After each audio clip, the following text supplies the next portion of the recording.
Hello and welcome to episode 8 of the Doctor Who Missing Episodes podcast. This episode we will be looking at the epic 12-parter, the Daleks Master Plan. It's so epic, we're splitting DMP into 2 parts. So what you can expect in this episode is a deep dive into the background of the story itself, and we'll give an opinion or two about it. And then next episode, what we're going to do is cover the missing episodes aspects. But if you're here for the missing episodes stuff, please don't be discouraged, because Paul and I met with our guest late last year, and we were really blown away by the amount of original research and insights. And we had a whale of a time, and we hope you do too.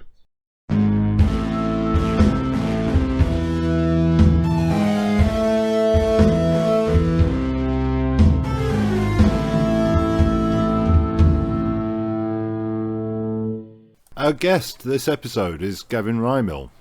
Hello, Gav. Hello. Would you be embarrassed if I read out who you are and what you do?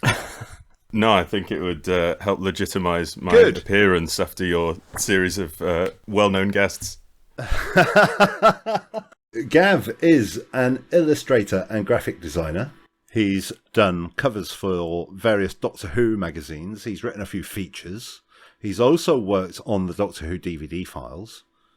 He's contributed to TARDIS Type 40 Manual, the Dalek Handbook, Warp, the Celestial Toy Room.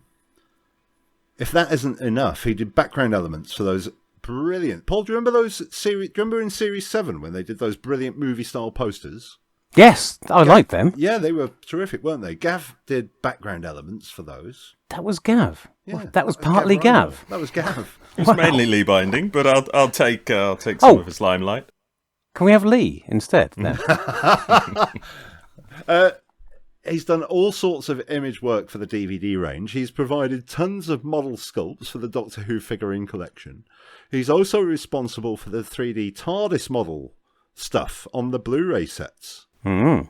Gav is also one half of the Dalek prop history team, Dalek 6388, and he's responsible for those prolific YouTube series, Terry Nation Army. He sounds like a multi-talented guy, a kind of Renaissance man, and yet is all in pursuit of one aim, which is the Daleks. And the videos are amazing. Thank you.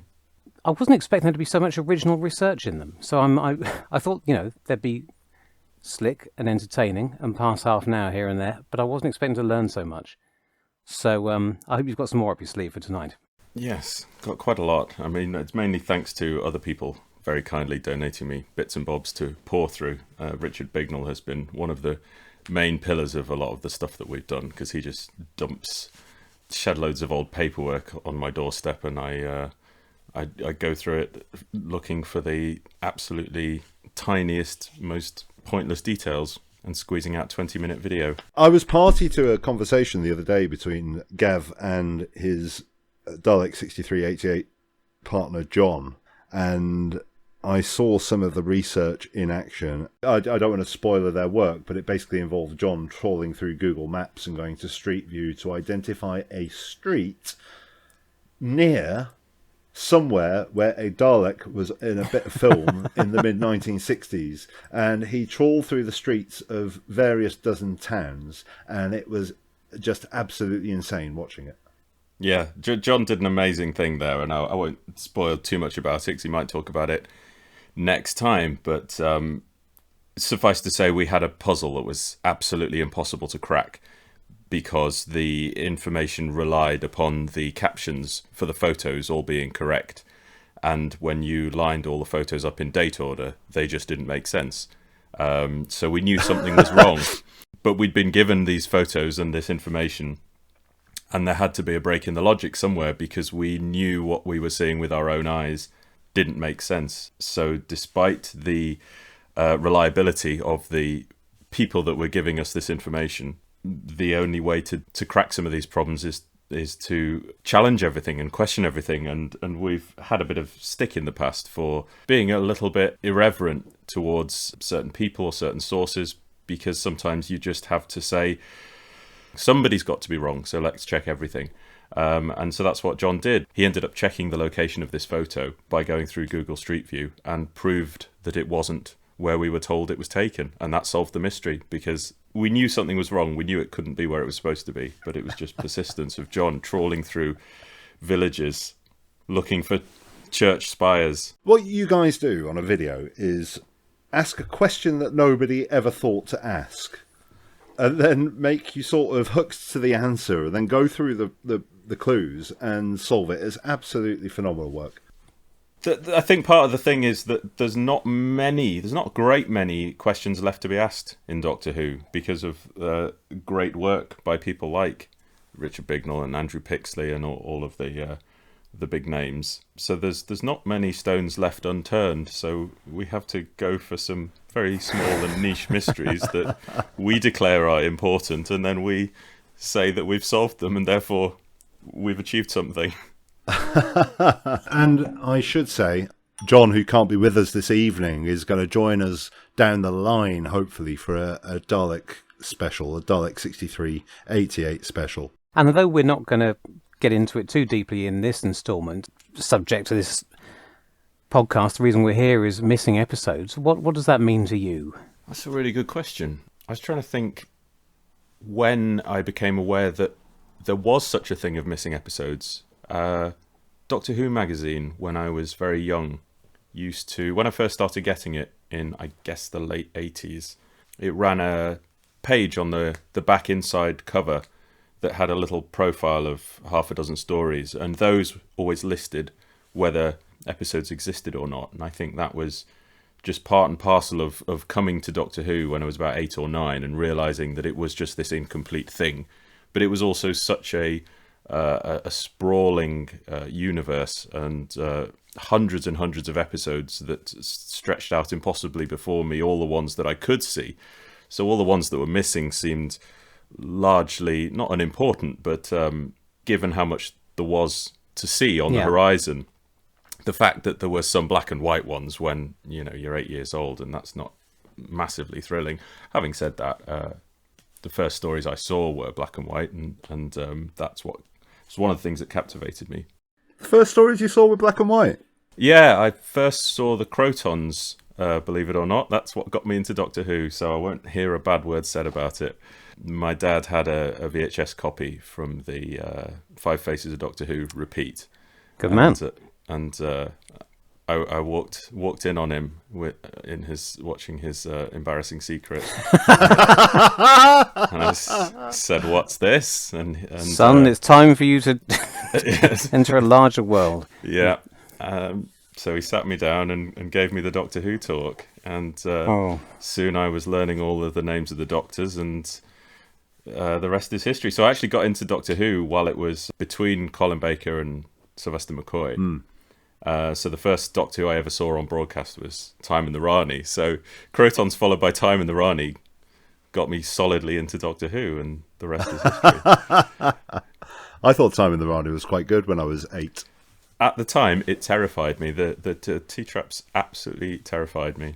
And getting back to missing episodes, the Daleks Master Plan, what's your first memory of learning about the Daleks Master Plan? Daleks Master Plan, yeah, it was always spoken of, wasn't it, as this sort of untouchable epic, the longest ever story, although, arguments over Trial of a Time Lord and things. But I must have got the novelization in, if it wasn't when it came out, it wasn't long after, and that left a lasting impression. And I have quite vivid memories of the book.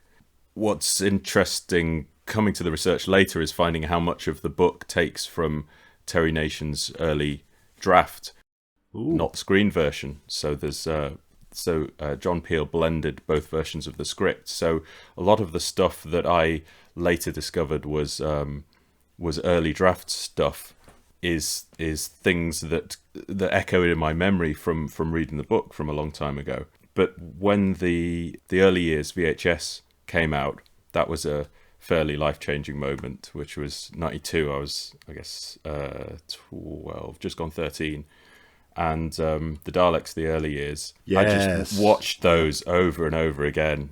And all of the early years tapes I absolutely loved. The fact they were orphaned episodes just gave these stories a mystique. I think the fact that Master Plan is quite episodic helps you pick bits in isolation. Sorry, it's a bit tangential, but I think one of the reasons the Enemy of the World suffered in its reputation was because it's part of such a broad storyline, and so you had no sense of the bigger story. It just seemed like a really weird orphaned episode. Whereas Master Plan is so sort of compartmentalized. You can that Egyptian episode has quite a definite ending. It almost feels like, so you don't get quite such a sense of loss of Continuity. Yeah, that was a really long rambling point. Sorry. That's all right. I'll edit it out.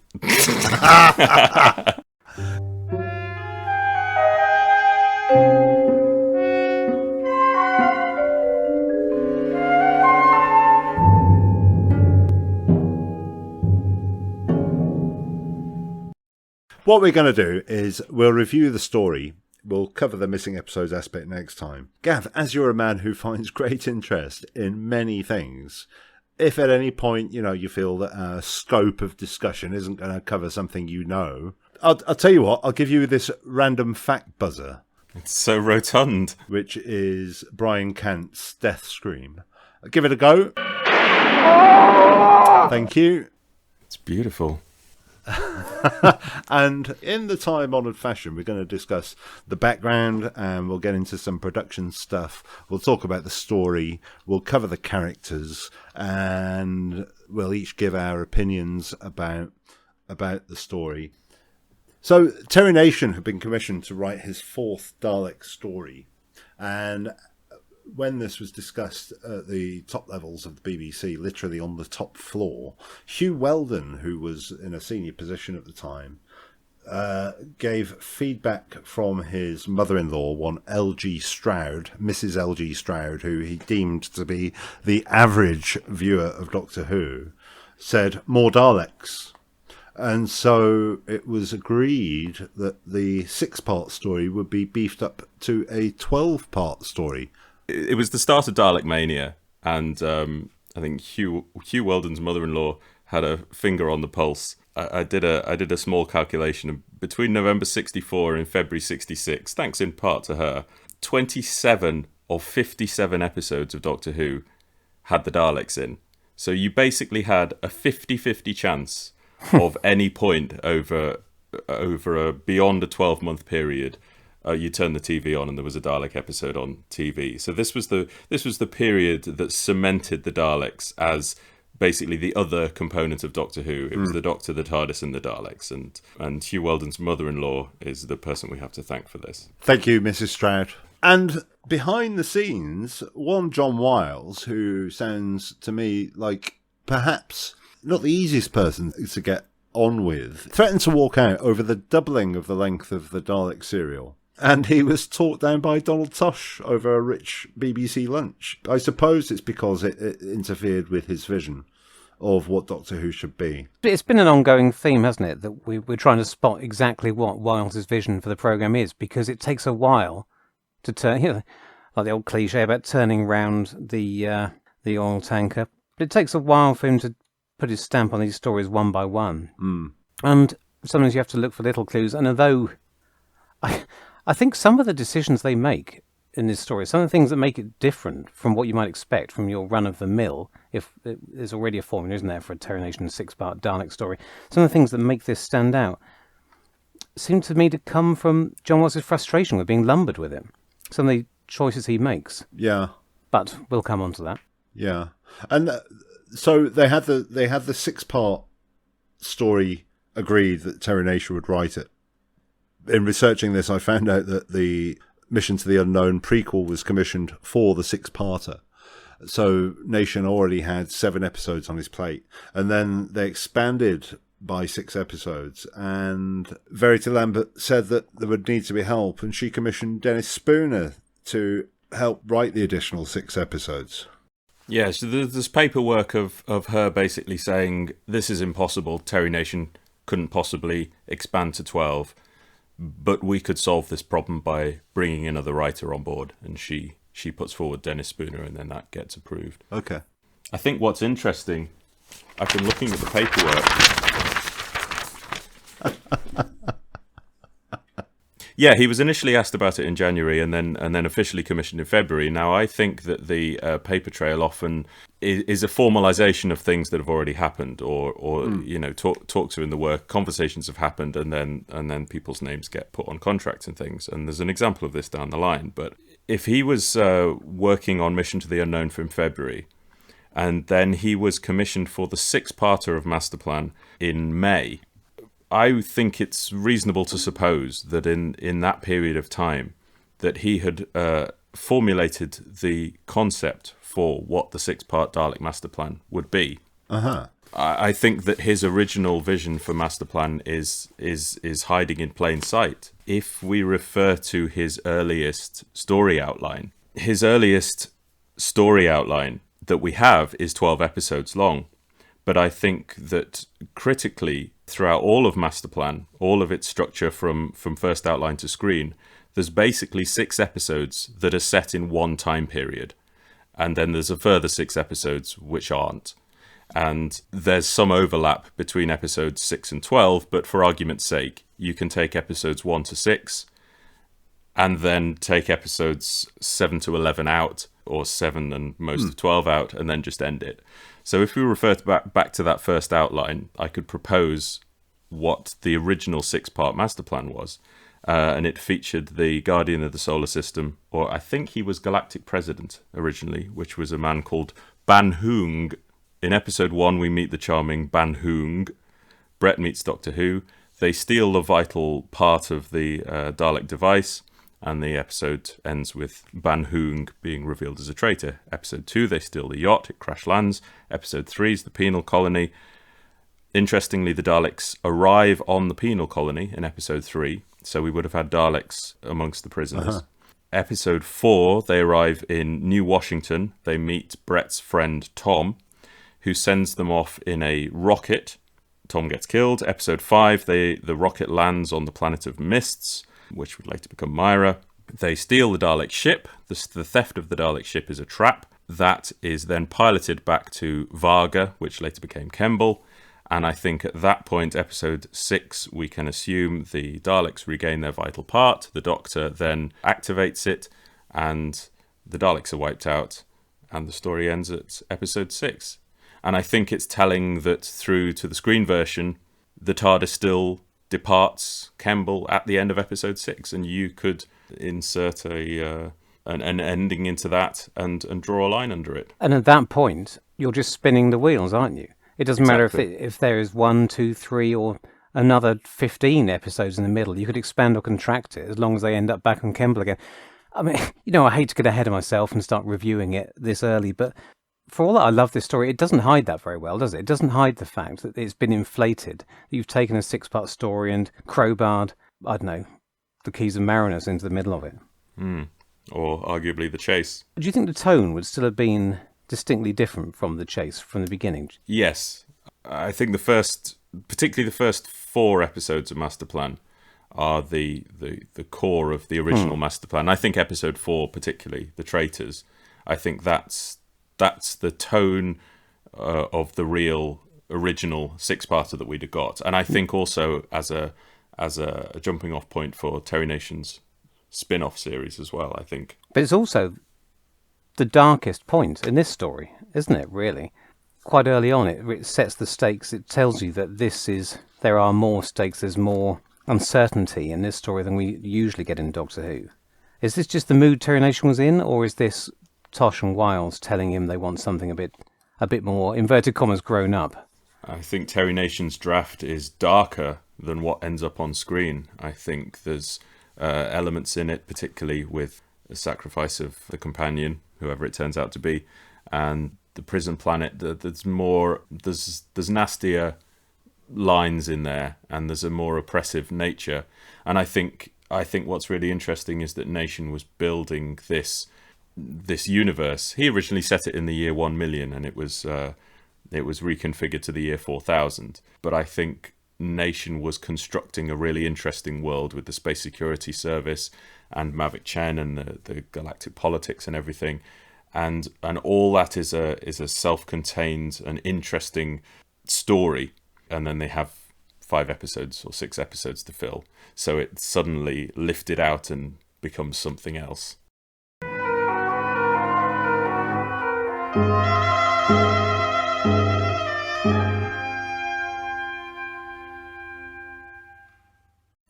So what we have is a situation where we have the 6-parter and Dennis Spooner is drafted in to expand to a 12-parter.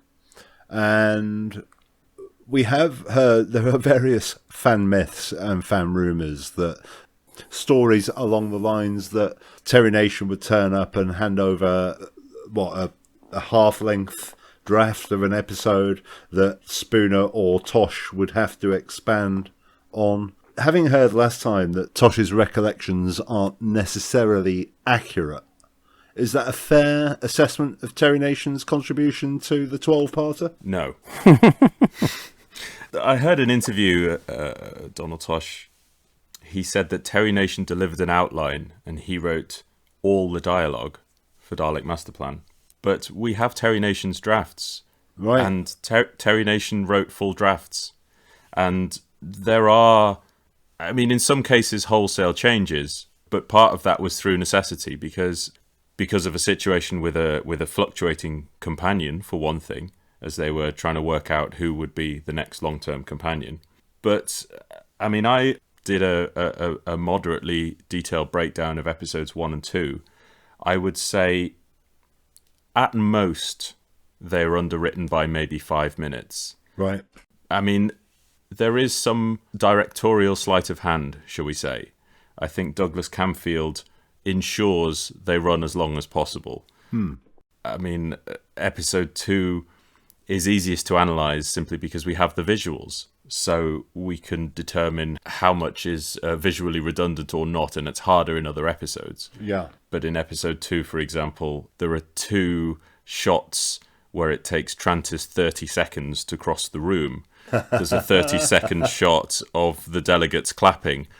But Terry Nation specifies these moments in his script. He says, he talks about introductory shots. He talks about certain things. So ignoring the pace at which it's shot, I would say 5 minutes short at most for the couple of episodes that I looked at in detail. Right. For as many scenes as there's things added to, there's things taken away. There's a whole sequence in episode 2 where Terry Nation writes the characters. There's extra scenes of them approaching the Dalek city, and they're just gone from the camera script, and they're swapped around and it's replaced with other things. But that's all just, that's just structural work of moving the jigsaw puzzle pieces around. So fundamentally, the idea that Terry Nation turned up at Donald Tosh's house on the way to the airport, handed in the back of an envelope with half a dozen lines written on it, and cleared off.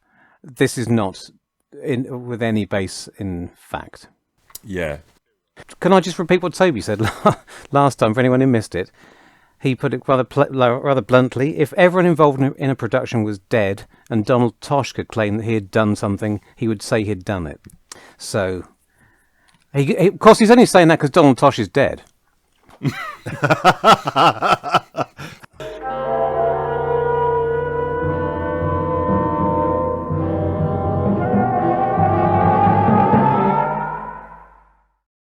It was directed by the brilliant Douglas Camfield, and Douglas did all 12, which left him exhausted, and he needed a good long break after this. I think, for my money, the clip we have from episode 1 and the whole of episode 2 are some of his finest work in Doctor Who. And in terms of Dalek stories, I mean, what we can see from this one is certainly a tonic after the chase. What are you saying? This is like a leading question. I'm not going to say I haven't got a bad word to say about Richard Martin. I love The Chase, but I love it like a true crime video, and I just can't take my eyes off the horror of all of the terrible, terrible things that should never have been allowed to happen. I mean, it's fascinating. It's fascinating as a piece of television. It's not necessarily a great piece of television. It has so much potential, but watching Master Plan, you realise what could have been. One of the challenges that Camfield faced with this was the sheer scale of the production, and they had to book an extra week to film it, and they spent I think an extra week in Ealing or wherever they did the film stuff. And there is a list as long as my arm of the stuff that they filmed on 35mm in advance, various effect shots, model shots, jungle scenes, and so on. The Daleks very ineffectively trying to burn down a forest. It must have taken them decades, but it was a very complex production technically. Ring my special buzzer. So one of the first bits of pre-filming done was the death of Katerina filmed on a trampoline. The trampoline was hired from Nissan's trampoline company. Apparently, Douglas Camfield the story goes that Douglas Camfield was on the tube and started randomly talking to this chap on the tube who turned out to be a gymnast. This is the story. The gymnast called Bob Walker, who ultimately ended up saying, I could do your death scenes for you. And so... well, this is the story. Is that Doug Camfield met a guy on a tube who ended up doing the trampoline death Either scene. an extremely long tube journey, or he got straight to the point. I mean, the fact that anyone speaking to anyone on the tube makes me suspicious this is a true story. They got this gymnast called Bob Walker in, and he led Adrian Hill through the process of doing these jumps and things, and they shot it with a high-speed camera. She recalls that the camera angle was down low, and she did as high a jumps as she could, and they shot it with a high-speed camera. We don't know what the frame rate was, but we know that the molecular dissemination sequence was done in a similar way in the same session, and that's not a very high-speed camera, and that looks relatively like people bobbing up and down on a trampoline. So it makes you wonder just how effective or how high speed the slow motion was to try to capture these people floating in space. And I wondered whether the shots on the trampoline for Katerina and Kirkson, Correct, yeah. whether they were just the shots of them going out the airlock, perhaps. The camera down low, and they got one take of them going sort of floor to ceiling as high as they could manage, and that was just them ejecting into space. Or whether there's sequences of, I mean, Adrian Hill talks about tumbling and trying to do somersaults and all this stuff. It would be an absolutely fascinating sequence to see. They shot it in front of a back-projected image of a lunar photo from the Atlas of the Moon by Vincent de Calate. So we can see there's a couple of pictures that we're fairly sure what moon photo they were using. If you could get a slightly better idea of what shots were done of Katerina, you could really closely recreate that. I've often wondered how one would act as a cadaver on a trampoline. But so what you're saying, your informed speculation makes a great deal of sense. Yeah. What a shame that bit of film didn't survive rather than the smoke overlay. Oh well, luck of the draw.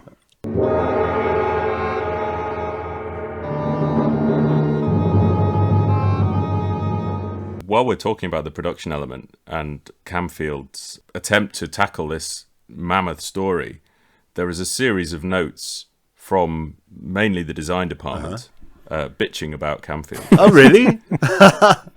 The end of August, which was a month before this pre-filming with the trampoline, assistant design manager Harry Smith wrote to Wiles, said he had no information for the pre-filming, and he should have had it.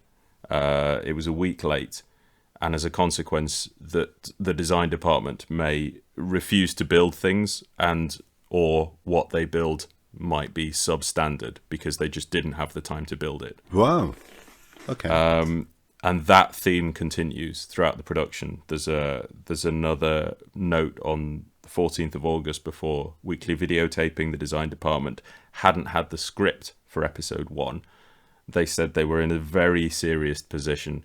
And the weird thing is, everyone else had the script. The cast had the script. So this is mismanagement. This is not the late scripts of legend that we've heard. Yeah.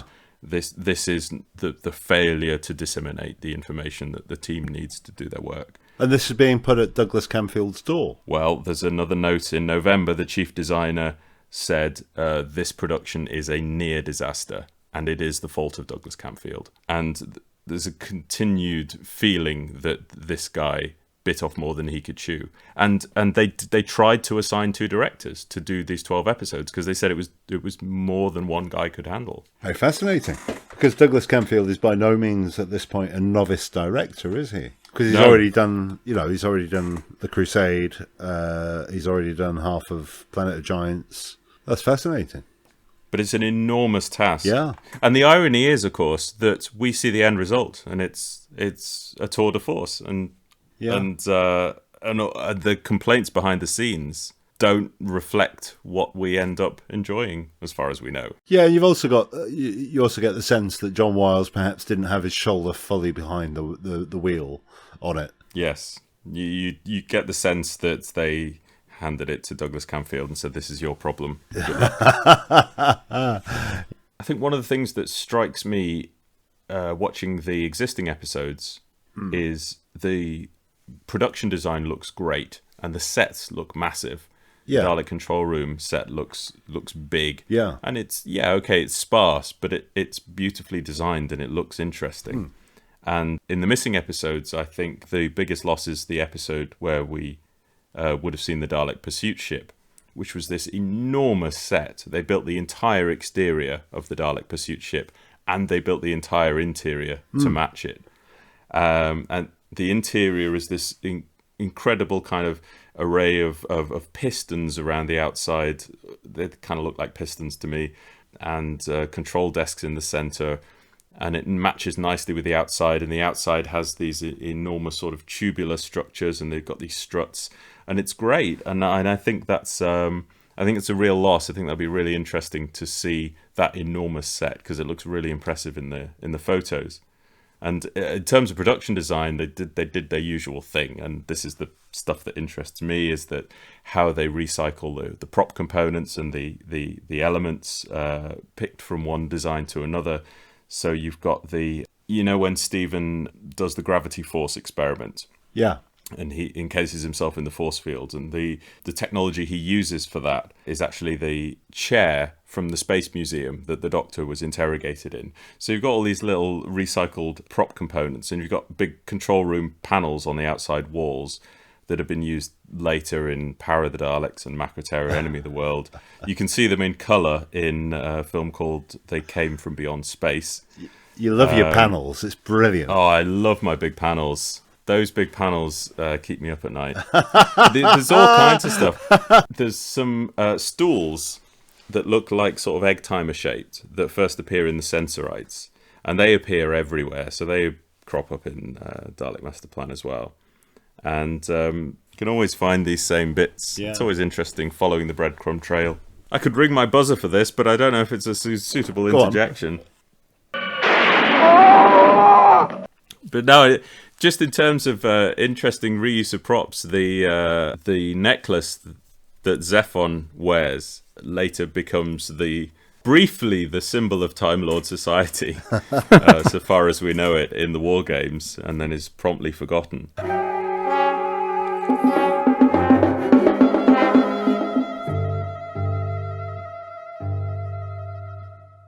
So moving back to the story, my notes say we're going to talk about tone and pacing, Paul.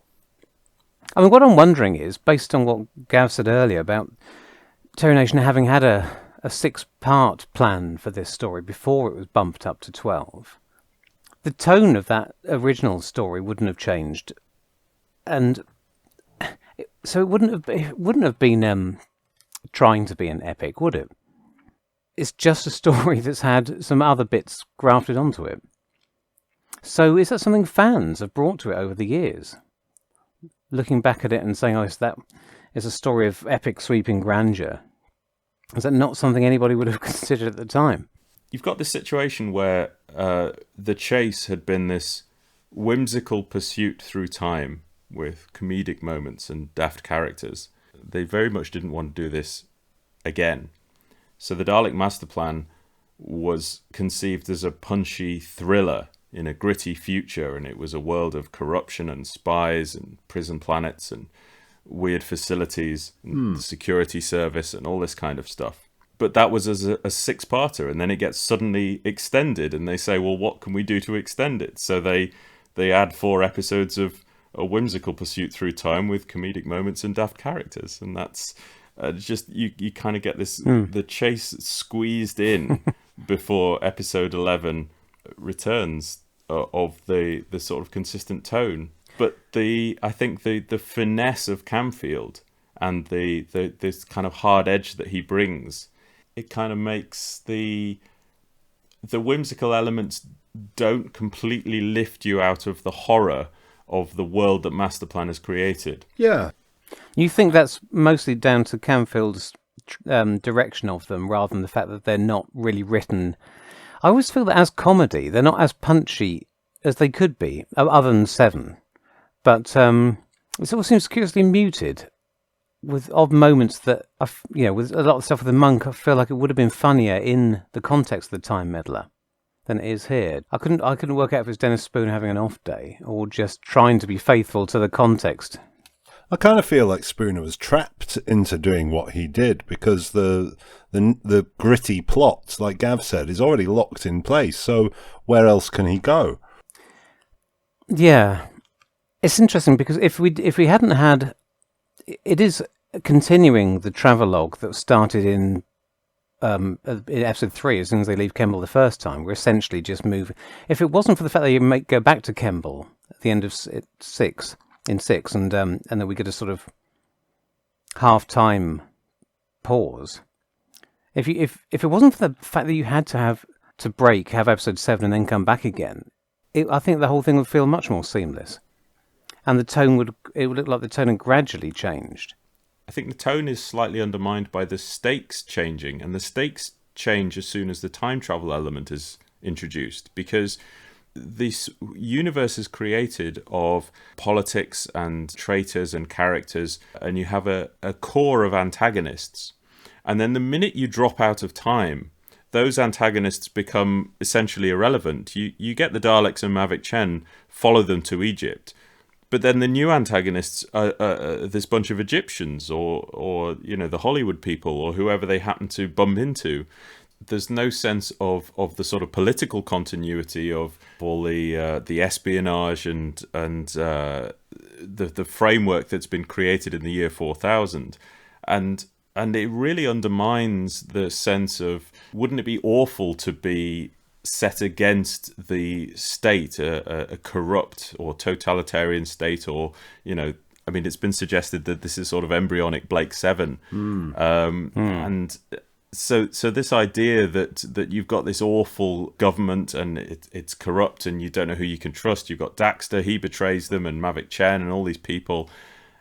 Oh, but then you just pop in the TARDIS and suddenly you're in Egypt or Hollywood or Z-Cars. And it really it takes the wind out of this idea that it's a horrible, oppressive environment and world to exist in, because it reminds you that with the TARDIS you can just pop out of it and it's fine. You just go somewhere else and it's nicer. There's another problem to deal with, or a funnier problem, or a whimsical monk who's gonna just inconvenience your afternoon. And this sense of a sort of dystopian future ebbs away, and you never get that back. Even when they go back to Kemble, it's a whole different set of problems. It's the Dalek invasion, and then they talk into the prisoners in the cells, but you never get that sense back of the first bunch of episodes that there's an established world that there's a threat. I compared to the War Games earlier, and I think this is another. Some in the earlier episodes up to 5. It was reminding me of that, in the sense, like we were seeing the start of an epic length story, in that there were layers of characters. When we have the Daleks and the delegates, the infighting between the delegates, Carlton, Chen's number 2, who's either plotting to betray him or usurp him. And it reminds me of the security chief and the war chief and the warlord, that sort of setup of layers, of hierarchies, of power structures. And as you say, And that could well have sustained the second half of the story if, for whatever reason, Dennis Spooner had been interested in that. Did he plot out the second half of the story independently of Terry Nation? No. Well... Did he say to Terry Nation, why not put the monk in there? And So at the end of May, they get this extension to 13 and then 12 episodes, supposedly. And the story goes that the production team, Spooner and Tosh and Wiles and Nation, all got together and put their heads together and tried to work out how to turn a 6-episode story into a 12-episode story, which is why I think that the 6-episode story, the core of it, is still there. The first storyline that comes out of that, which I imagine is the middle of June of that year, it doesn't have the monk in it at all. And I think after Spooner was commissioned, which was the start of July, he probably said, what about this character? We could inject him into it for a couple or 3 episodes, and that might spice things up. Does the time travel element already exist at this point? Is it already a chase between the Daleks and the Doctor through time and space? And does that inspire him to think of adding the monk into the mix? Well, the interesting thing is that in the earliest storyline that we've got, the Daleks are much more involved in the element of the chase through space. So the Daleks turn up on the penal planet, the Daleks turn up in New Washington, and the Daleks turn up on the Planet of Mists, which is what does end up happening. The original storyline, episode 7, was just the Z-Cars episode. Episode 8, the Daleks pursue them to the volcano, and the Daleks pursue them through Hollywood. So the original intention was that we would have had the Daleks through the Hollywood film set. So it would have been much more like the chase as it was originally conceived. Yes. Well, we dodged a bullet there. Yeah. Well, episode 8, the original intention was that it would have ended with a rendition of Auld Lang Syne. So we dodged another bullet there. Episode 9, the Daleks, they follow them to the pyramids. Episode 10, they land at an atom bomb testing site, and then they eventually reach Varga. But I mean, these are interesting little kind of vignettes, but it's all very well Terry Nation writing this. Terry Nation just writing, how about they land at the pyramids? How about they land at an atom bomb test site? Dennis Spooner's then got to... And then they go to Here you go, Dennis. But he's done that from the off, hasn't he? And the production design often can't keep up. I cite the hugging statue in the Keys of Marinus, or the monkey bars in The Chase, and they just can't keep up with it, can they? So regardless of whether you think that the second half of the story fits, or whether you think it completely ruins it, Dennis Spooner isn't responsible for that. Dennis Spooner has actually brought some shape and some extra interest to Terry Nation's grab bag of unused ideas. I find the pacing bizarre in itself, in that in episode 4, Terry Nation kills off one of the 2 carryover companions from the previous story, Katerina. He kills off a companion in the story, Brett Vion. He also kills off Daxter, who we meet in that episode. And all of that tension seems to dissipate when we get to 5 and 6 and beyond. And none of that tension comes back really until, episode 12. And so he seems to have shot his bolt a bit early in that regard. Yeah, I think it's that thing of you can drop those characters in at that point in the story if you have a brief hiatus and then bring it to a grand conclusion. Yeah. But if you then actually need to tread water for 5 episodes, you might well think about keeping them alive. Having all that death and disaster and gloom at the end of part 4 of a 6-part story is like a 3-act structure. That's the typical... Everything's the lowest possible ebb is at the end of Act 2. Here, as you say, I mean, the trajectory of those first 4 episodes, I don't think there's ever been a story with quite so much momentum. Yeah, it's perfect. Yeah. And so it's hardly surprising it can't keep it up. But, to try and take the other perspective, it does at least set its stall early. You've got the memory of all that horror, that brutality of episode 4, which lingers with you. Not necessarily through every episode that follows. It's probably pushing it a bit by the time we get to the cricket match. But I mean, it's there in the back of your mind that things might not turn out roses, as indeed they don't. It just so happened that on my Twitter feed today, I don't know what newspaper it's from, but someone uploaded a cutting. Why I have banned Doctor Who in our home. My 3-year-old daughter has always watched Doctor Who on BBC TV. She loves the Daleks, and we gave her one on her last birthday. But I will not allow her to see the programme again after last week's episode. This showed a screaming girl held captive by a hairy man before being flung into space. It shocked me that this programme, which has become so popular with viewers of all ages, should have deteriorated into the horror spectacle I saw on Saturday. While not agreeing that adult viewing should be censored, I suggest that both channels take a look at programmes that they put on before 7 p.m. If they are unfit for the younger or nervous child, they should warn parents. Well, she'd have been very glad that Nation's original draft was toned down, because it's quite a bit more sadistic. He's holding his knife to the companion's neck and saying, "Oh, I'm not gonna kill her, because then I won't have a hostage, but I could do all sorts of exciting things." It's no different to what's happened to Barbara over the previous 2 years. Yes, no. Yeah.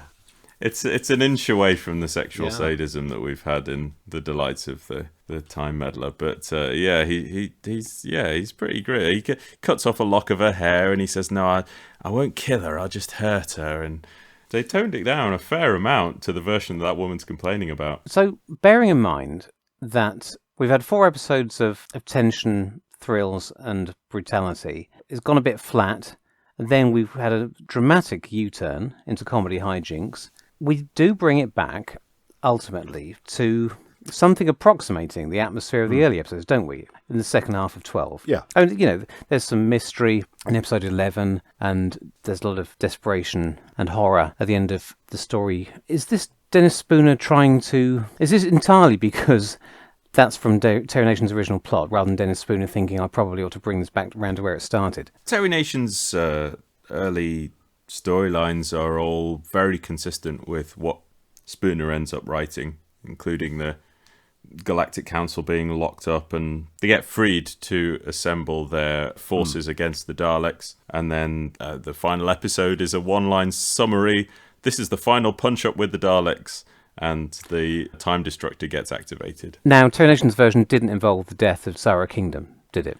No, Terry Nation's versions all have Vicky and Stephen surviving to the end, because when he was commissioned, Maureen O'Brien was still the companion, and that was the... Hang on, who dies in episode 4 then, in that version? No one in Nation's original version. So once somebody's decided to kill off a companion in episode 4, he jumps on that with glee. Yeah, so in all the storyline versions, and when Terry Nation starts writing his script, the companion is Vicky, and he delivers his first 2 scripts with the companion as Vicky, and his entire storyline has Vicky in all the way through. And then he gets the feedback from the production team that she's being replaced, and then he amends things on the fly as he goes, and initially puts Katerina in, and then he gets the memo to get rid of her as well, and to come up with someone else. But, so just to finish this through, so is Sarah Kingdom always the replacement for, Katerina and or Brett Vian? Well, I was looking at the sequence of events, and so at the start of July, that's when Dennis Spooner gets commissioned, and that's when I think the second storyline gets written, which includes the monk. And in that storyline, Stephen and Vicky still survive till the end. So I think early July, I think Maureen O'Brien's still on board. And then the second, third week of July, they're doing studio work in Galaxy 4. Now, there's a story of Maureen O'Brien butting heads with the writer. So that, to me, suggests it might be a little bit earlier than studio work. I'm not sure they would still be having writer meetings while they were in studio. So I think it's probably fair to say the writing was on the wall by the first or second week of July in terms of Maureen O'Brien. And I think that's when episodes 1 and 2 of Master Plan were written, or started. And on the 16th of July, so we get to mid-July, and we've got an acceptance date, not a commissioning date. There is actually no commissioning date. We've got an acceptance date for Nation's outline and script material for Master Plan. So I suspect that's episodes 1 and 2, and that's still got Vicky in. But then I think just after that, just after mid-July, I think that is when they decide, without telling her, that Maureen O'Brien is going. So mid-July, or even early mid-July, Nation knows Vicky will be replaced, but Nation has no idea who the character is. And when he writes episode 3, he knows that Maureen O'Brien is no longer in Master Plan, but he continues to use the name Vicky in his script, but he makes a note saying that he doesn't know the name of the girl who will replace her, but he knows that she will be replaced. So that we can then infer that early mid-July, the Mythmaker script is amended to remove Vicky, and we can infer that mid-July, Paul Erickson, who's writing the arc at this point, he must start a draft, and he starts a draft with Katerina. So we can infer that Katerina gets created sort of mid-July, which I think is a bit earlier than people generally assume. But then really quickly, they realise Katerina won't work. But it looks like nobody tells Paul Erickson that, and he carries on writing the arc.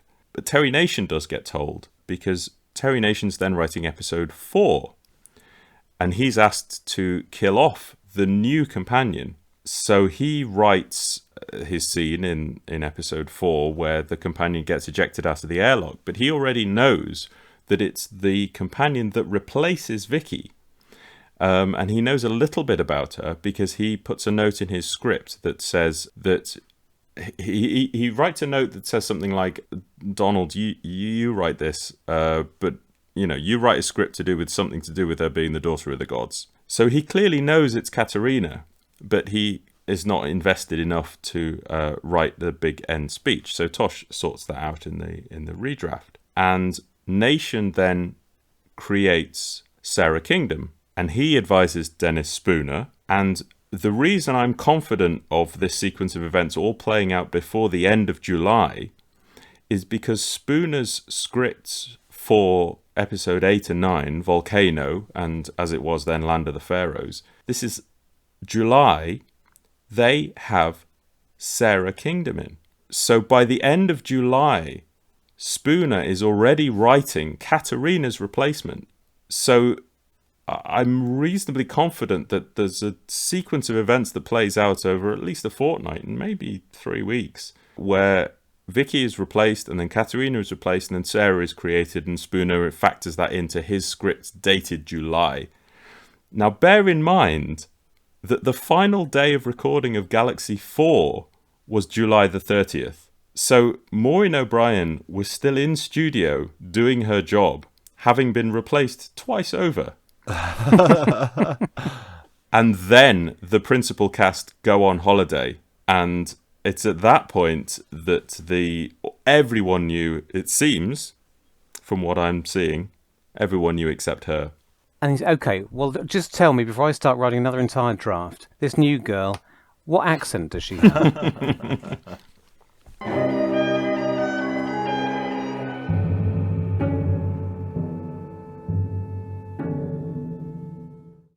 So while we're talking about the companions, let's start with Katerina, in that it is writ large in the script and obvious that she does not work as a sci-fi companion. I'll just cite one example. They decide that she has to have explained to her what a key is when the key is discussed with Brett Vine getting into the TARDIS. But when he's in there, she's perfectly au fait with what the main switch is. It's just an impossible thing to write, isn't it? She is so far out of time. They sort of give it a nod, but she's also very clearly a very ignorant person, even from her own time, because keys have been around for thousands of years. Yeah. I was quite touched, though, by William Hartnell's portrayal with her. They were very tender towards each other, or he was very tender towards her.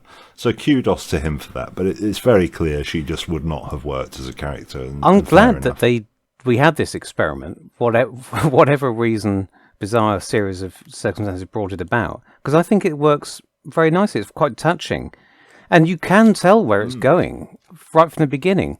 I think they make that clear, don't they? They even bring it into the end of the Mythmakers that she thinks she's dead and seems disappointed that she isn't, and can't wait to bring about that happy eventuality. But there's a mournfulness and a tragedy and a sense of hopelessness about the poor woman all the way through, and I find it quite touching. Maybe I'm alone there. There's a scene cut from the Mythmakers where she foreshadows her own death. And that would have sort of echoed nicely into Master Plan had it not been cut. She doesn't foreshadow that it's the Doctor that will basically ensure that she dies. It's the Doctor who leaves the door open, and it's the Doctor who sends Katarina to go and check that the door is safely secured, which it isn't because there's a murderous man lurking in the corner.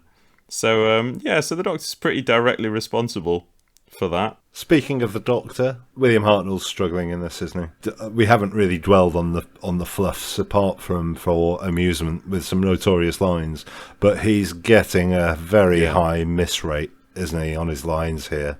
Amusingly, he does say, "Take us back to Kendall" at one point for some mint cake, but he has he's very clearly struggling with the lines here, and it's sad to see. I wonder how much is due to the script changes. He's complaining very late on, like November, that the scripts are no good, and Wiles says it's okay, we're still rewriting them and it'll be fine. And it just makes you wonder how much of the stuff that he fluffs was given to him after he'd learnt a version that he'd seen earlier, and I guess we'll never know, but that's a generous reading. I hope that's the case.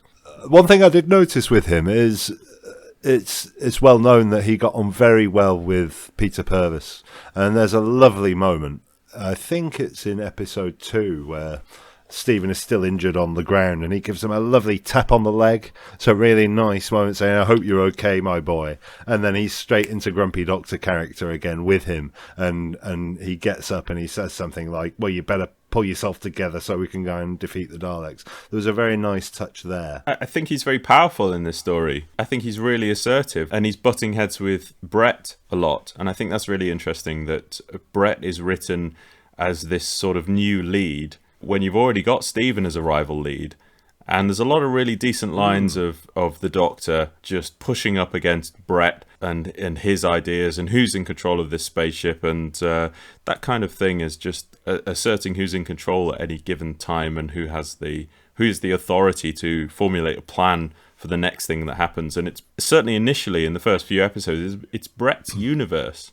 And you think Brett knows what's going on. I can steer you through these hurdles, and the Doctor's sort of chipping in ideas as it goes. And of course, he comes up with the genius things that solves all of the big problems. I actually noted down during episode 2 that Brett, Stephen, and Katarina and the Doctor are actually a really nice blend of characters. There was some towards the end, there was a scene where they all had a different perspective. You had Katarina with her thousands of years old perspective, you had Stephen, who's the identifier, and then you had Brett, as you say, whose universe it is, and it actually works. It's really interesting because Stephen was the future boy, but in this story he's written quite clearly as closer to our time than to the year 4000, and treated as a bit of a hick by all these But there's that nice fun bit where his future technology is still rubbish compared to the future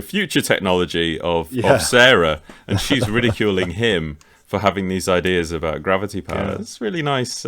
Somebody is keeping tabs on who these characters are. We can say that, and that's something it doesn't lose throughout the whole story. So it's Nation Spooner and Tosh, whoever's responsible. And of course, Peter Purves is very game again, isn't he? And with no small talent, he gets himself into the Christmas episode, doesn't he, with his Scouse accent, and does all those capers in the second half of the Christmas episode. He's very game. He's very good. There's so much visual stuff we're probably missing as well, because there's stage directions about him doing kind of almost like pantomime police movements, and there's the Keystone Cops. Yeah, the Keystone Cop stuff. Makes you wonder how much we're missing out on. He had some good, funny visual business in the gunfighters. I think it would have made a very good go of it. So we'll move on to Brett and Sarah, the two space agent contemporary characters. Brett, of course, Nicholas Courtney in his first Doctor Who role. He's quite effective, I find. Brett is so much harder as a character in Nation's original. That scene in the TARDIS where he's trying to get the companion to get the pills out of his pocket to treat Stephen. It's in the original. It's a complete ploy. He's just lying about the cure to get one over, and that becomes a real thing in Tosh's rewrite when he's immobilized in the chair and he can't actually overpower anyone. But he's just lying to get someone to try and put their hand in his pocket so he can punch him in the face. But there's all kinds of lines early on where he's happy to leave the planet without the Doctor. He says he'll just kill them if they get in his way. He's much more businesslike in the secret agent department. He's no nonsense, and that's really. I mean, it's not massively toned down, but it's softened to make him a more likable character. And any thoughts on Sarah Kingdom, played by the wonderful Jean Marsh? Sarah Kingdom, it's easy to lose the sense when you're watching the reconstructions or listening to the audio that her gender is a twist. So in Nation's original draft, they constantly refer to her as Agent 550 in advance of the big reveal. So it's like Agent 550 is coming to talk to you, and what's Agent 550? Agent 550 is an absolute hard, just a tough operator. And that's tweaked slightly in the final version, is they just repeatedly use the surname, the gender neutral surname. They're just Kingdom is this and Kingdom is that, and then a woman walks in and there's a nice little Tristram Caro flourish of music of it's a woman. It's not a great twist. It's not a great twist, is it? Because we've had about 1.5 minutes of build up maximum. But according to Pixley, in the rehearsal script, it says the following. She's about 25, very beautiful. She is dressed in black. At her waist is a space-age pistol. Her rather masculine attire only serves to accentuate her very feminine figure. When she speaks, her voice, though very definitely female, has an echo of steel behind it. That's interesting. That's not far off Nation's original description. Nation is a little bit more human about it and says something along the lines of she has an icy persona of steel, but has the potential for her human emotions to show through, or words to that effect. But it's an interesting bit of characterization. Nation writes it, but he does write the same bit about her feminine form being accentuated by her masculine clothes. She was originally not Brett Vion's sibling. They were lovers originally. I mean, So was she supposed to say Brett Vion was my lover? Yes. Well, she said, "Don't you understand? I was in love with him instead of he was my brother." But that's not to say they weren't still lovers. But we don't know. It's uncertain. But fundamentally, I mean, she's a great pseudo companion. We could call her that. I remember that phrase. I just find it a little frustrating that she doesn't get an enormous payoff in episode 12. She dies for her disobedience. She was told to go back to the TARDIS and wait, and she doesn't. And as a result, she just ages to death for no reason at all in the sands. And everybody in this story dies for no reason, though, don't they? I know, but and you could talk about the sort of general futility of the story and the horrors and everything else, but from a structural point of view, you kind of hope that somebody hanging back to do something in a last desperate attempt to help save the day might fulfill that potential, rather than just sort of hanging around and then dying, when if they just weren't so disobedient, they'd be in the TARDIS at the end. going, well, that was a fun adventure, and we defeated the Daleks. Marvick Chen, one of the great centerpiece villains of the classic era, played by Kevin Stoney, who 3 years later would pull off a not dissimilar performance as Tobias Vaughan in The Invasion. He's Doctor Who's first and, I don't know, possibly only attempt at a Bond villain, isn't he? So he's the flip side to Mark Corey's James Bond. He doesn't actually ever get to face off against any of the Bond substitutes, does he?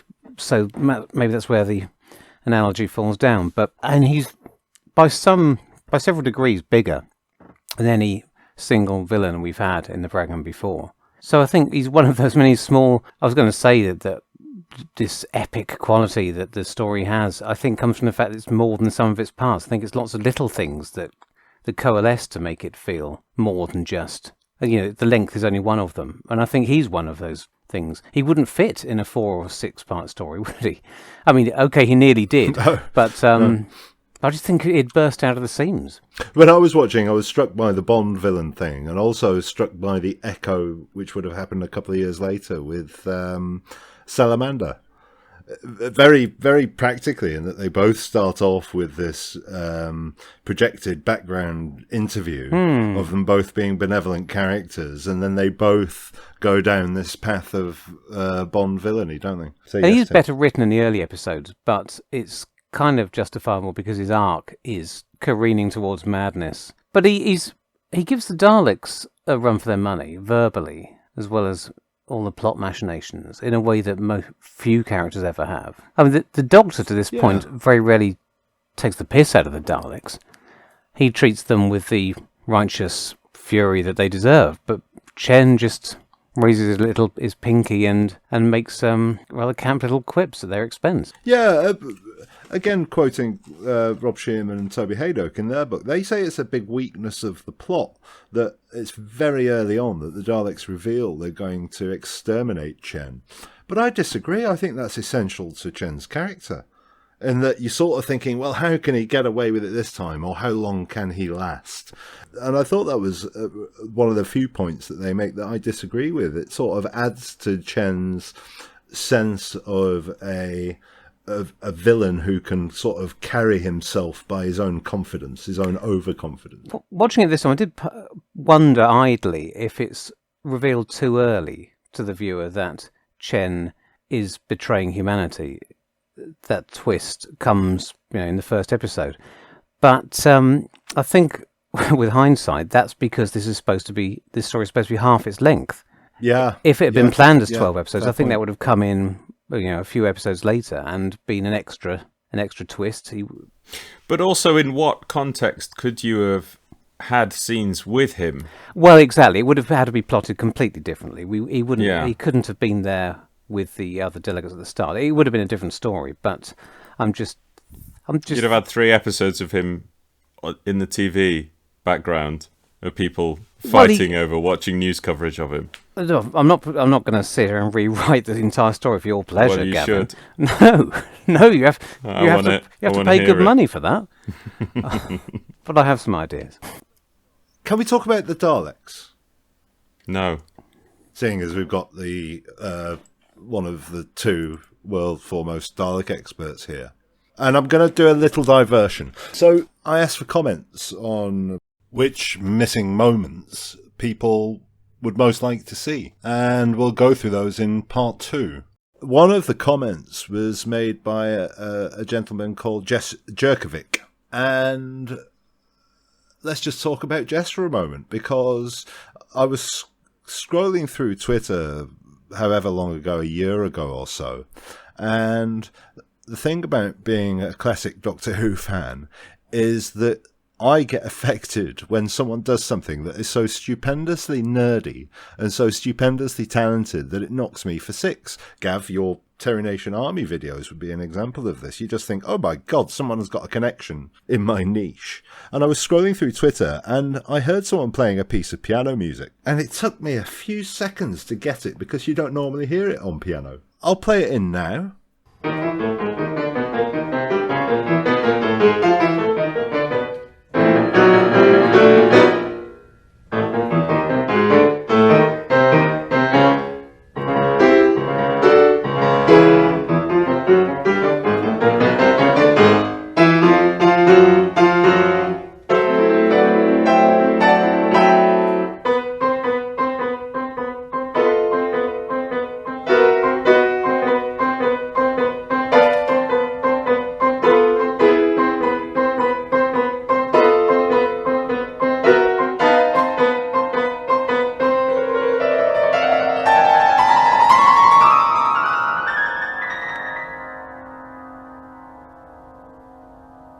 which is, of course, from The Seeds of Death, and it's brilliant, utterly brilliant. And Jess has a project on YouTube called Dudley Simpson is Doctor Who, and he transcribes the music, learns it, and then plays it and gives a really interesting musical talk about its composition. And people have given us a shout out on their podcasts recently, so I thought I'd pass on the good karma and give Jess a shout out. And he is criminally undersubscribed. Absolutely. It's ridiculous how few views he gets. It is ridiculous, isn't it? Every single Classic Who fan should follow Jess Jerkovic on YouTube and on Twitter. It is the stuff that we are here to listen to as classic Doctor Who fans, and I recommend everyone checks it out. Anyway, what Jess had to say, and it is a very apposite observation about 60s Daleks. He said this: any scene with a group of Daleks he'd like to see recovered. Around this time, the Dalek actors took care to create vivid movements and twitches. They seem like living creatures rather than just props, especially the episode 12 scenes with Marvick Chen's death and the Doctor's standoff. And that's absolutely true. There's one scene, and I think it's in episode 2, I might be wrong, where there's a lovely Douglas Camfield shot of this Dalek. And this Dalek is doing everything, and I can't work out how the hell the operator is doing it. He's jiggling it from side to side as it talks. The lights are going, the eye stalk is going and rotating. It's just amazing. And there is a sense that some people can get more out of these Daleks than others. It's definitely true that in the 60s, I think that actors inside, they learned their craft the hard way, and it's an interesting thing if you watch Daleks Invasion Earth 2150 AD. They hired one proper Dalek operator, which was Robert Jewell, and a load of extras who didn't know what they were doing, and it's pretty easy to see in any given scene which is Robert Jewell in any given Dalek casing, because he is moving more than one thing at one time. And it's really nice, right. And I think the Daleks in Master Plan are brilliant. I think they have an energy and a life to them, and all their bits and bobs are moving at all times. And I think I mean, even like Death to the Daleks, even into the 70s, I think was really nice energy and movement when you see them on Exelon, and they're just kind of like twitching backwards and forwards. And I think the voices in Master Plan are the best 60s Dalek voices. I think Nicholas Briggs says that as well, doesn't he, for what it's worth? That's what he's trying to reproduce. I mean, in the original Dalek serial, the modulation's good, and obviously it's the original Dalek, so who's to say what's right and wrong, but it's not quite the intonation that we're used to. And then the intonation becomes more stylized from Dalek Invasion of Earth onwards, but the modulation's really poor. And it's not particularly great in The Chase, and it's not particularly good in Mission to the Unknown. The really famous, familiar style of Dalek intonation and that nice, harsh modulation in Master Plan is basically perfect. And it kind of goes again in Power of the Daleks. It's not quite as beefy, and then it comes back in Evil of the Daleks, and then it goes off the rails in Day of the Daleks. And the Daleks have a lovely sheen on their domes. Have you seen that in episode 10? Beautiful domes. I think Shawcraft had fully refurbished the props in mid-production. For pre-filming, they had 4 silver props, and they did all of the burning down the jungle and stuff with 4 silver props. Then they repainted one of them black, and then they did all of the early episodes with 1 black and 3 silver. And then for the middle of the production, for the Dalek escapades in Egypt, they had 4 silver again. So they were doing refurbishments throughout the production, and then for the final episodes, they had 1 black and 3 silver again. So they were constantly going back to Shawcraft's workshops, getting tarted up, fixing the usually broken slats, occasionally getting a bit of a lick of paint, things like that. So yeah, sometimes they suddenly look unexpectedly beautiful. Before we leave characters, can I talk about Carlton? Because he's not somebody that anyone ever mentions. But this time round, I became rather fixated on him. He moves beyond just a character who's there to serve the plot and starts building his part up. He's talking back to Chen, scheming with him, scheming behind his back. Around about episode 4 and 5, it looks like this is going to be the A plot. The Daleks, having outlined their plan, are falling into the background, and it looks as though Chen's going to have his work cut out for him, with the delegates on one side and Carlton on the other. And then, after Christmas, he's never seen again. One wonders how things might have played out if Nation had delivered his 6 scripts and they'd had the luxury of time, and then Dennis Spooner had taken those and written a concluding 6 parts based on this space espionage story. Yeah. But as it was, they were writing them concurrently based on a storyline worked out obviously in advance. I mean, it wasn't all done on the fly. But if they could have worked something out that wasn't two sort of split stories glued together,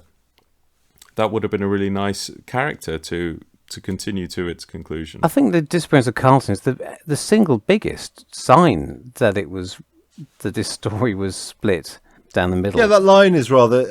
I think it's his last line, is it? Where he goes, second next to you. Exactly.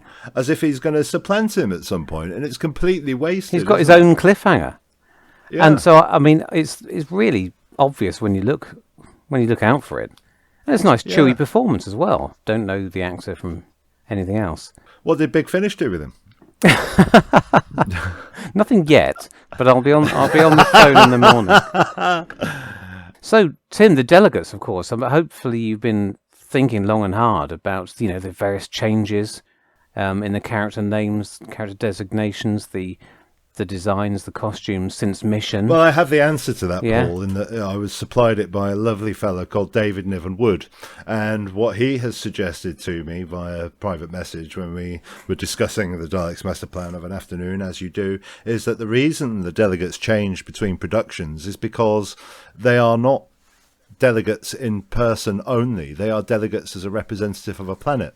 So suppose that half the delegates had fallen foul of the Daleks between productions, been exterminated, and then been replaced by slightly different characters or characters from different planets in the meantime. It's not bad. During the meanwhile. It's nice, isn't it?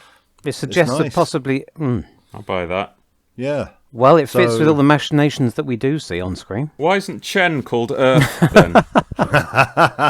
The one that looks like a Christmas tree isn't in it, so I really don't care. Yeah, Centriel. He's the best one. That's the only one anyone cares about. I know I did Peter Butterworth. I praised him to death last time. Is there anything to say here? He feels slightly excessive to me. People at the time delighted in the interplay between the monk and William Hartnell, between Butterworth and Hartnell. It's indulgent, but by God, what would it be like without him? I mean, Nation wrote a synopsis for Dennis Spooner that said, "Why don't they go to Egypt?"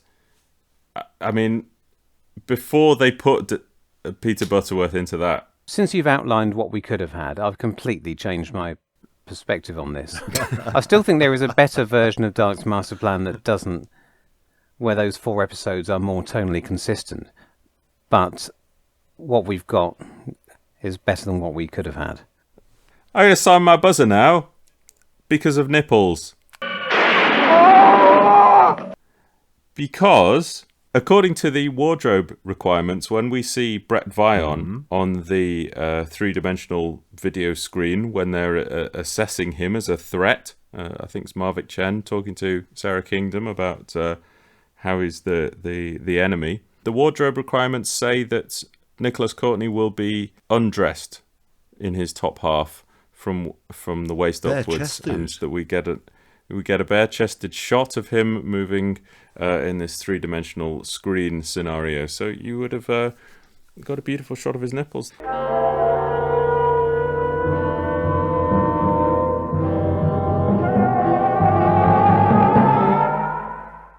Let's talk about the story and the plot a little bit.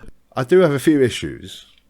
So the whole thing is that Marvick Chen is indispensable because only he, as guardian of the solar system, can dig out this terranium from Uranus, and it took 50 years, so that's a big problem. But the Daleks have a time machine. Yeah, the introduction of the time machine undermines the entire story, because the time destructor, the notion of the time destructor, I mean, it's never actually explained in the final screen version of Master Plan as to what the time destructor is. I mean, we infer it, but in Nation's original draft, it's very clear, and it's the equivalent to Invasion of the Dinosaurs. Right. The idea is that you roll back time on any given planet and invade it when it's earlier and more primitive. And there's a really neat speech of Mavic Chen, which is not carried over into the final version, where he says, basically, with the time destructor, I will remove all these stupid notions of democracy and take the Earth back to a point where I can rewrite its history, and I will become a god. And his megalomania is framed really nicely with the time destructor and its function in the story. And John Peel does a nice thing in the book when the subterfuges carry over, and Mavic Chen decides he's going to invade Kemble when the Daleks aren't looking, steal the time destructor. In the first planet, he's going to use the time destructor on his Skaro, and he's going to roll Skaro back and conquer Skaro, and he's going to take over. But the time destructor is never properly explained in the final version. But then it's massively undermined when the Daleks just roll in their time machine in Volcano and say, well, we'll use the time machine to go and pursue the vital component of our time destructor device, which will allow us to go back in time and take control of worlds when they were in earlier development. You just go and invade them with your time machine. You don't need the time destructor. This doesn't make any sense. Dare I say there's another nonsensical issue with the time destructor as well, in that it's not really clearly articulated throughout whether they're trying to conquer the universe or Earth. But in the last episode, it's revealed that they have 5,000 sort of battle-ready Daleks to go and invade the Earth. And they're going to put the time destructor in the first ship. Right? We also find out, because Hartnell nicks the time destructor, that he adjusts the setting, and he makes it very clear that time destructors are single-use things, because once the terranium starts burning, it burns out and it's done.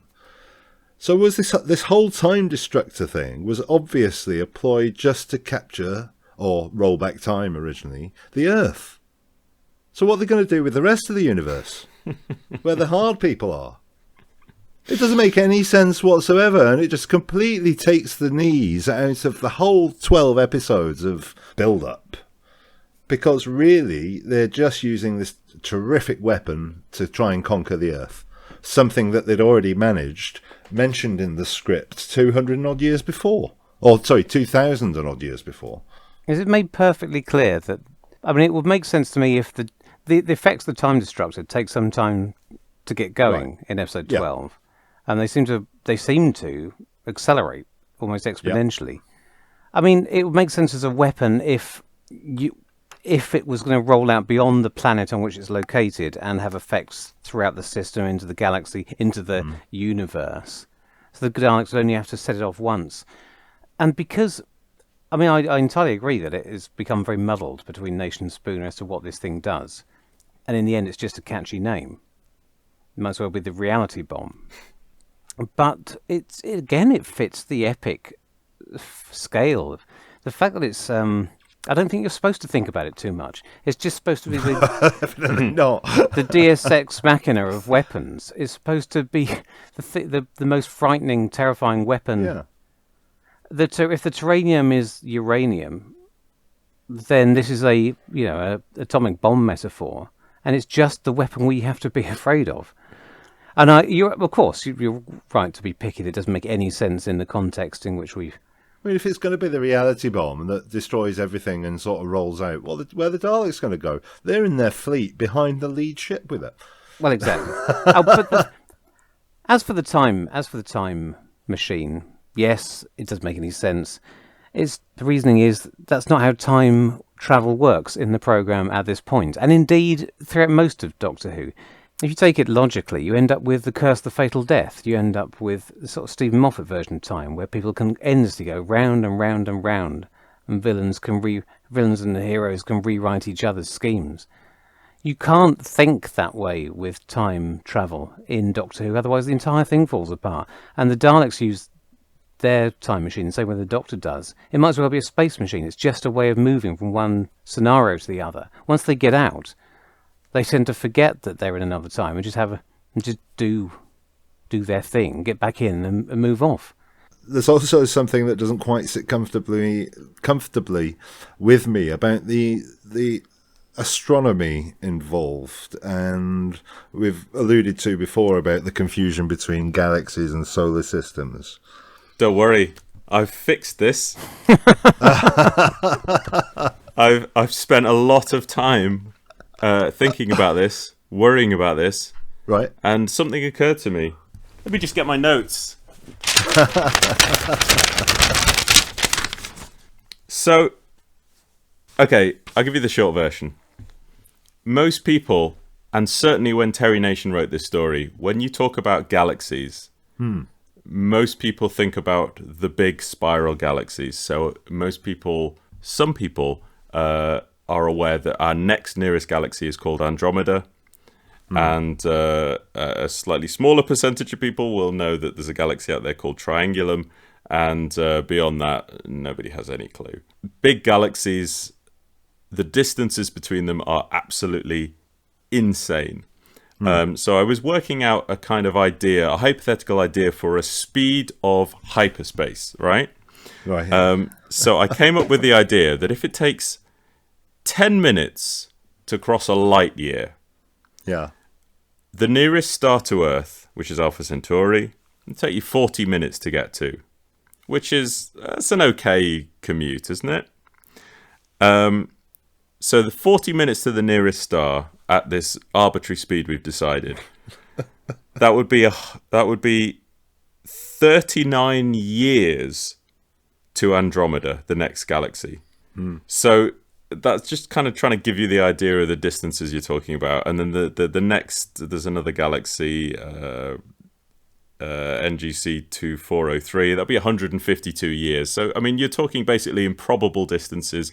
If you're talking about galactic politics, it doesn't make any sense. You couldn't have a galaxy of politics where anyone cares about invading one galaxy to the next. It would be, a small tribe in one village in Kent wanting to invade a small village in China 2,000 years ago. It's just nonsense. There's no logic to it.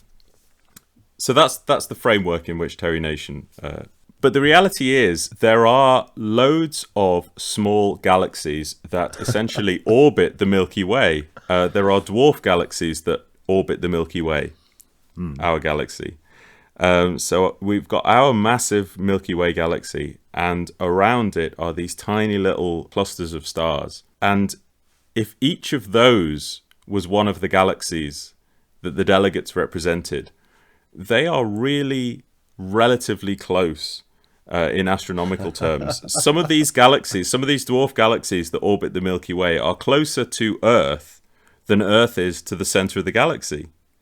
So you could have this situation where I like to think that the outer galaxies, as they call them in Master Plan, are these trifling little clusters of stars that all orbit around the Milky Way, desperately hungry for power and looking at our big, huge, beautiful spiral galaxy, thinking, if only we could control something that big and that juicy.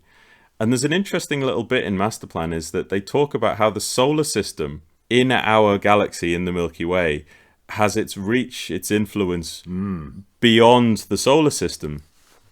So you can interpret this really neatly as saying that the solar system is kind of the capital of the Milky Way, and all these like fiddly little tiny galaxies that are orbiting the Milky Way close by are envious of the political situation.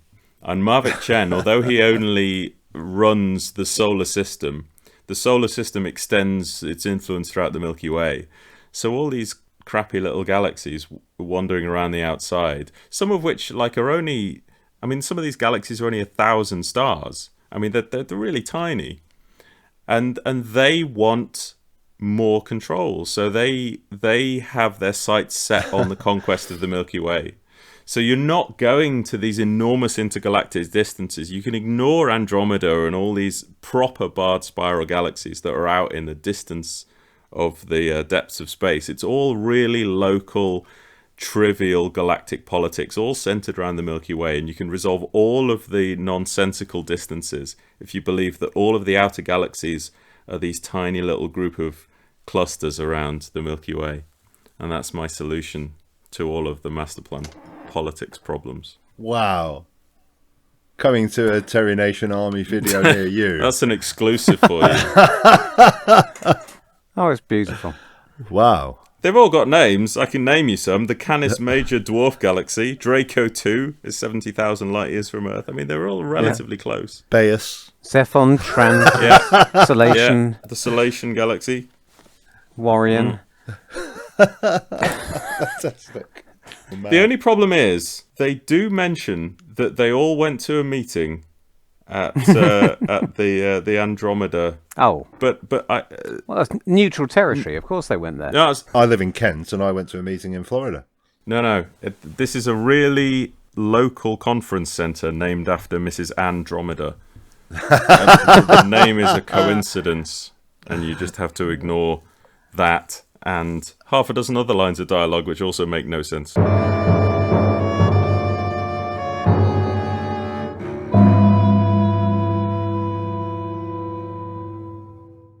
So, Gav, while you're here with your expertise on the every aspect of the production, maybe you can answer me this.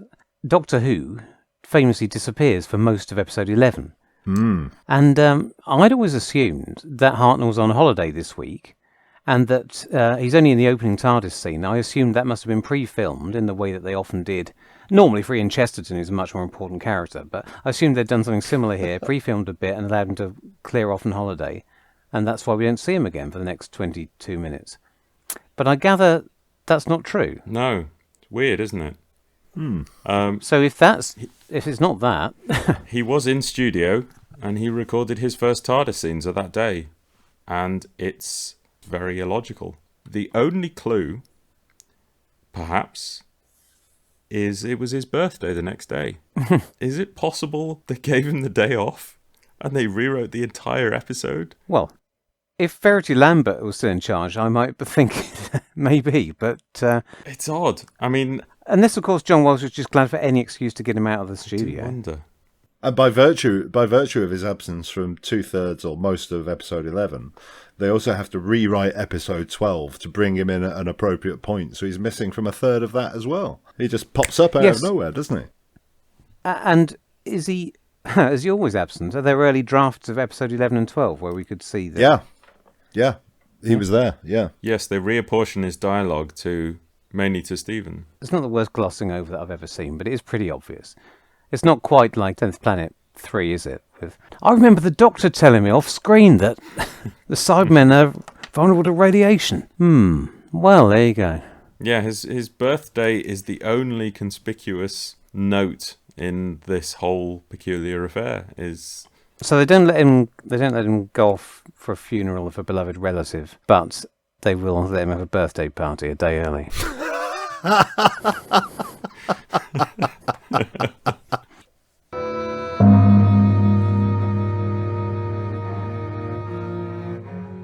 In conclusion, then, we've had a real mixed bag. We've all talked about things we like, things that don't make sense. Paul, what's your overall impression and feeling about Daleks Master Plan? Well, as I already said, I think it's more than the sum of its parts. I think there's a heft to the whole thing. I think that there's a sort of atmosphere that is thicker sometimes than others. Sometimes we almost lose it, but I think it recovers it again. So I don't really want to judge it against what kind of an epic shenanigans my juvenile brain imagined when I first heard about this 12-part story. Because we know that it doesn't quite hold up in many ways as a narrative. But I still think that there's a unique, pervasive atmosphere that's set up very powerfully in those early episodes, particularly right from episode 1, which is very, very unusual. That lack of understanding between Brett Vine and Katerina, and Stephen unconscious, and the Doctor wandering off on his own. So it's this discomforting feel that never quite goes away for me, even when it's starting to become Planet of the Week later on. The brutality, the nods at political intrigue. I think the shape of the story as a whole has a sort of weight that propels it through to the end. And I don't wish those 4 episodes, which are slightly tonally askew, were gone. I think they would be a rather useful breather if we were able to sit down and watch the entire thing. So for me, I still give it 5 geranium cores out of 5. I know it's not the Mythmakers. It's not even the Gunfighters as a script. But this is Doctor Who, isn't it? Yeah, I'm all for it. It's really interesting when you put this side by side with the chase, because it's often said that the Master Plan just borrows from the chase. And the chase I enjoy watching in a completely different frame of mind. And you watch Master Plan and there's nothing to be embarrassed about. And it's just a beautifully executed piece of serialized television. And I think that if Doctor Who had been an endless running 52 weeks of just meandering Flash Gordon type space adventure, I'd have been completely fine with that. If Daleks Master Plan had just reeled on and on and on and just never ended, I think that's perfect. And the weird thing is that having seen these 2 orphan episodes, 5 and 10, when I was young, there's no sense of uncomfortable disparity between them. Yes, you can analyze them retrospectively and say, well, one's incredibly political and one's slightly goofy, and obviously they're different time periods and everything, but there's this sort of strong sense of stylistic continuity between them, and I just love the idea that this is all the same serial, and that you just could keep careering from one time period to the other, and 1 week could be Egyptians and 1 week could be space agents, and it didn't matter because the Daleks were going to be there just round the corner. And I really love it. I think it's got many of the same problems that much weaker Doctor Who's have, and I think it's got the same problems that much more acclaimed Doctor Who stories have. I mean, some people say this is the pinnacle of Doctor Who, but in terms of structure and story, it's massively lacking. I mean, it needs a huge rewrite. If you want this to be a perfect Doctor Who story, I mean, there's setup after setup after setup that just go nowhere. I mean, why is the planet abandoned? Why are the delegates locked up? Why is the control... They say the control room's been left abandoned. That's impossible. They never left the control room abandoned. There must be a reason for it. There isn't. They just did. And there's all this stuff stacks up, and there's just all these mysteries set up in the final thing. And then you just kind of leave it all behind, because episode 12 is just this enormous, intense, kind of visceral soundscape of event and emotion and consequence, and everything suddenly kind of comes to a head, and you forget all of the kind of clunky nonsense that's gone before, because it's all just like this horrendous conclusion, and the toll of the deaths of the companions all stack up, and they just kind of leave with this dust behind them. And after 3 months, everything is gone. It's just you kind of forgive the missteps on the way, because there's just this kind of sense of relief that everything's just been sort of blown away to dust in a magnificent and epic ending. It's numbing, isn't it? It's a numbing ending. Yeah. And I don't know who created that sound effect. I mean, it may well have been Tristram Carey. I couldn't find any detail on it, but that time destructor noise grinding away and building up. It's all of the sound design in the whole story is awesome. There's all kinds of effects all through. I assume it's Brian Hodgson, Yeah, but may well possibly all be, the way yeah. through. There's all kinds of stuff in the swamps and the spaceship effects, and but yeah, it all culminates with the Time Destructor intensity. And there's even that nice little early on when the Time Destructor's fired up, and it's kind of like a tamer version of the Time Destructor as it goes wrong. And it's nice echo, foreshadowing of a bigger thing to come. Well, I can't beat that, so it doesn't matter what I think. 1 to 4 is perfect Doctor Who. The rest, my takeaway emotion when I'm listening to it is I really want to see what particular bits look like, and that happens every single episode on multiple occasions. I want to know how they did that, and it's such a pity that we don't have these bits, because they sound very technically ambitious, and I think more so than any other story, it's the story that misses the visuals, not least because of course John Wiles didn't want to pay Mr. Cura for photographs. But yeah, it's a remarkable story. It's got its flaws, but it leaves you numb and damaged at the end. And they don't try and kill off another companion for another 17 years or so. And in this story, they decide to kill off 3. I think it's remarkable. It's just bold, isn't it? Daring and dangerous.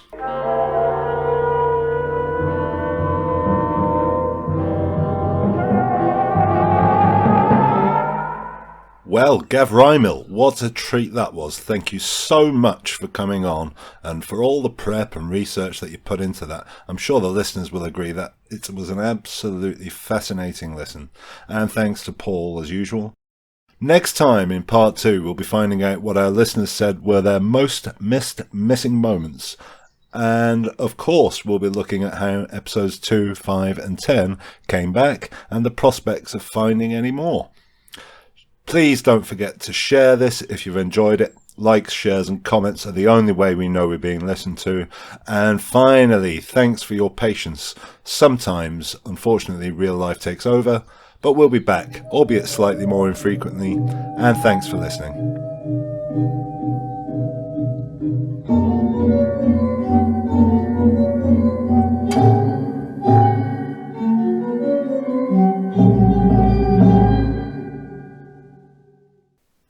The strangest thing about Richard Martin's interviews is the sense that he didn't... Need some more wine. The strangest thing about Richard Martin's... I'll just pour the wine first. The strangest thing about Richard... I'll put the cap back on first. The strangest thing about listening to Richard Martin being interviewed